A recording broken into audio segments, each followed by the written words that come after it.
So the original comment suggesting this alternate history asked what would happen if the United States took Baja California and the state of Sonora in the Mexican-American War. But looking into this subject, I found that it wasn't really all that interesting. So I took this scenario and beefed it up a bit. Instead of just taking Baja and Sonora, the United States takes Manifest Destiny to the extreme and also takes Chihuahua, Coahuila, Nuevo León, and Tamaulipas. That way we definitely will change something. So why these states? Well, it roughly corresponds to what the US occupied during the Mexican-American War, so it's simply a matter of leaving their troops there.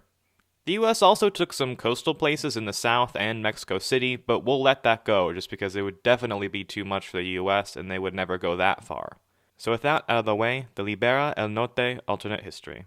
It's 1848. The US has just signed the Treaty of Guadalupe Hidalgo, taking northern Mexico and the Californias. The first immediate problem is, are these free or slave territories?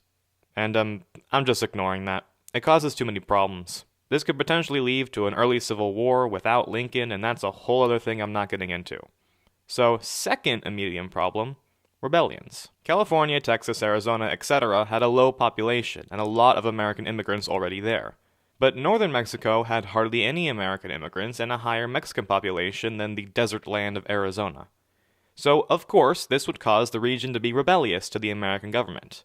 It wouldn't be that bad because the US wouldn't really interfere that much into the lives of the locals, so the locals don't really care and the rebellions are kept to small groups, until rebels attack some US troops in 1849 and this dude named Angel Trias Alvarez is arrested on suspicion of being involved. Who was Angel Trias Alvarez? Well, he was a leader in the Mexican-American War on the Mexican side and the former governor of Chihuahua until the Americans kicked him out. Essentially, he was the face of Mexican oppression, losing the war, then his job to the Americans. So obviously, his arrest didn't go over well. And by didn't go over well, I mean everyone is pissed. The rebellion suddenly sparked up across Chihuahua, then spread to other parts of northern Mexico. But the American army kept it down just enough so Congress wouldn't find out that their southern territories were on fire. But surprise, it's the Civil War, and the US deemed that more important, so redirected all of its troops to attack the south. This led the rebellions to be really confused as to why their enemies suddenly left, then start taking over places of importance, going from, oh, those pesky rebels are being all rebellious, to, oh, those pesky rebels are being all rebellious. The Mexicans in Mexico wanted to be reunited with the Mexicans in the US, and the rebels wanted to rejoin Mexico, but Mexico was hesitant to enter the war with the United States even if the Civil War was happening, until the Battle of Antietam, which caused so much loss to the US that Mexico was like, yeah, I could take them. So it left to go take them. Since basically all of the US military was fighting in the Civil War, and northern Mexico was all in rebellion and whatnot, Mexico just walked into US lands, and they kept going, and going, until they were finally stopped by the fact that they just couldn't keep going. They were reaching urban areas that were hard to fight, rivers that were hard to cross, and deserts that were hard to supply. So they just stayed where they were.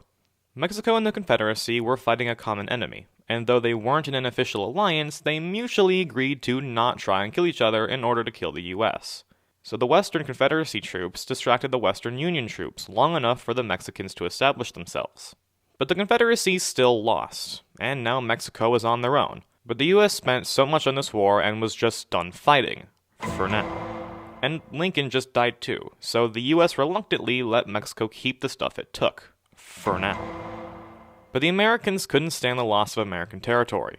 We want our land back, said the general population. I could get your land back, said presidential candidate Ulysses S. Grant. If we elect you president, will you get us our land back, asked the general population. Sure, said Grant.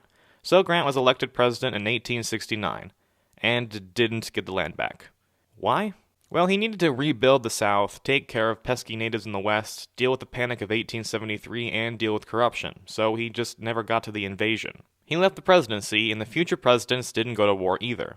The various factions of Mexico were somewhat working together to face the American invasion, and the government was moving troops to secure the border. So, no US leader thought it was worth it. The US moved troops to the border as well, but nothing came of it. But the disputed lands and increased military presence made tensions between the two incredibly high, and any conflict between the two could lead to a full-scale war. That conflict came several decades later when Mexico was starting to slightly fall apart completely. Just a little bit.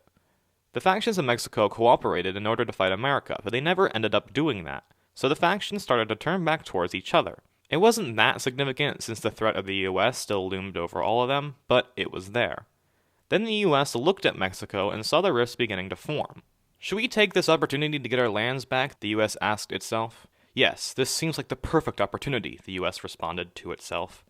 So the US invaded Veracruz in 1914. Then the factions in Mexico were like, oh, this is a thing now. And they all joined forces once again and mobilized for war. Since World War I, aka the Great War, also just started, and the US was helping the Entente, Germany invited Mexico to the Central Powers, and Mexico accepted, meaning the US and Mexico entered the Great War. The US's focus was entirely on Mexico, sending minimal help to Europe. The reason they needed so much for the Mexican front is that the invasion of Mexico sucked, as Mexico not only fought with its own military, but also guerrilla warfare and civilian fighters harassing the US the entire time through their invasion. And since the US was moving so slowly through all of that, the leadership just moved back whenever the US got close. So when the US made it to the capital, the government just wasn't there. It was sort of like Napoleon's invasion of Russia, but instead of a lot of snow, it was a bunch of angry Mexicans with guns. But the government couldn't run forever, and the US still had a big industry and was starting to make tanks. So Mexico gave up, 5 years later in 1919. The US got the northern Mexican states once more. But it's been a while, and those states have higher and angrier populations. The US could suppress them at the expense of a good portion of their military, requiring a military buildup even though the war was over. The US falls into the imperialism. After all, they invaded a country over a nearly 50-year-old grudge. So when Japan starts to fulfill their ambitions, and when Pearl Harbor is attacked, you can be assured the US isn't letting that go easily. The factions in Mexico no longer had a suitable distraction anymore, so they turned on each other, and Mexico would collapse in a multi-sided civil war, filled with the radical ideologies that come with the Great Depression. But one faction will come out on top, unifying Mexico under the slogan, Libera el Norte, muerto a los Estados Unidos. And, without US aid, the Central Powers win the Great War. But that is a story for another video.